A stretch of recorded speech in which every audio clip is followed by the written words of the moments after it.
Hello YouTube, my name is Hero, and today we're going to be discussing a topic that I kind of forgot to talk about. Last month when Pearl Abyss had a sort of press meeting where they showed off Striker and Common Civ Part 2, they also showed some other things that I never got a chance to talk about because of the Striker hype and yada yada yada. But one of the things that they talked about was a new sort of militia system. That's what they called it anyways, a militia system. And in this system, the players would have the players who aren't in any like big guilds or guilds that are ready for node wars, I'm assuming. This is for them, so they can have the option of joining a guild and supplying their help to a guild temporarily, and then they'll be kicked out automatically before a node. So it's kind of like mercenaries, but instead of having to actually join the guild, you're just joining a temporary guild area that automatically kicks you out. So far they only seem to be concerned with no wars in this regard, so this isn't involving sieges, but they just made it easier pretty much to do a mercenary thing. I'm assuming you don't even have to leave your guild if you do this. Obviously this hasn't been implemented yet, it's just theories that's going around, and I just want to open up discussion on it. So essentially they're just easing the pain of people doing merking, where you can just join a guild and fight for them and then get your payout and leave. That's pretty much what they're doing. They're just guaranteeing that you're going to get a payout if you win, and or if you successfully defend the node. They're just going to guarantee you a payout instead of having to worry about anything like that. It's a pretty cool feature. I have my concerns about it. When it comes to abuse. As with any other feature that comes with this game, there's always the potential for abuse. Who's to say people won't be paying to join guilds so they can get a payout for certain situations? And I'm not talking about paying in game, obviously no trading, but paying through PayPal or whatever in game, out of game money to get in game money. This is how this sort of thing happens, and obviously you could do that before with merking. But this makes it a little bit more easy, a little bit more smooth transition for a player to go in and pick up their paycheck if they're joining a guild that they know for a fact is going to win.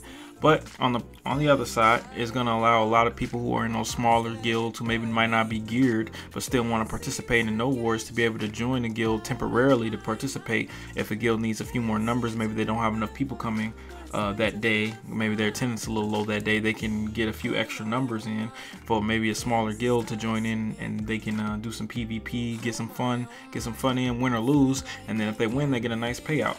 I don't see anything wrong with it. I'm just trying to play devil's advocate, toss a few things around. I really don't like the whole alliancing thing. That's something that I really think they need to work on in this game. I'm not going to say that I've never allied with anyone before. Sometimes the game just simply requires you to, and I understand that some people just don't have a choice. Say if you drop on a node and you're outnumbered 3 to 1, you're going to have to ally with someone or you're going to get wiped out first. So I understand why allying happens. I just wish there was a way to circumvent that. There's really no way to do it.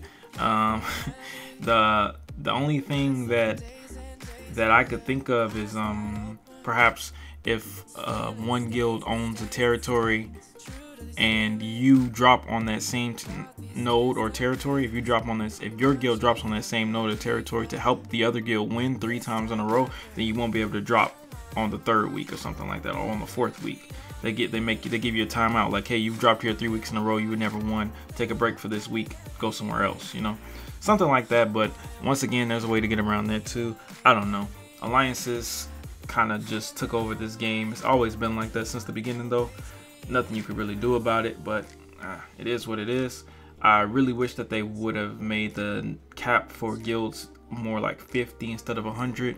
I understand that back when the game first came out, 100 was much more reasonable number because people weren't doing as much damage as they're doing now. But now that we're getting full, sometimes 80, 90 people to a T1 and a T2 node, it gets a little ridiculous after a while. And another theory that I've been thinking about is maybe if Pearl Abyss did something where you get more money for lower lower guild. So say for example, if you're in they've already done this, that you get a bigger payout obviously, but make it even more of a bigger payout. So for example, if you're in a 30-man guild, you receive like triple the payout on a T3 node or in territory or something like that, even though it's impossible to win at this stage in the game.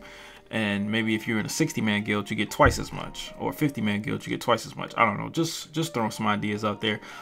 What do you guys think? Do you guys think that the sieging system is fine the way it is? Do you guys think it needs some tweaks? Hopefully you do think it needs some tweaks. And if you do, let me know what you guys think in the comments below.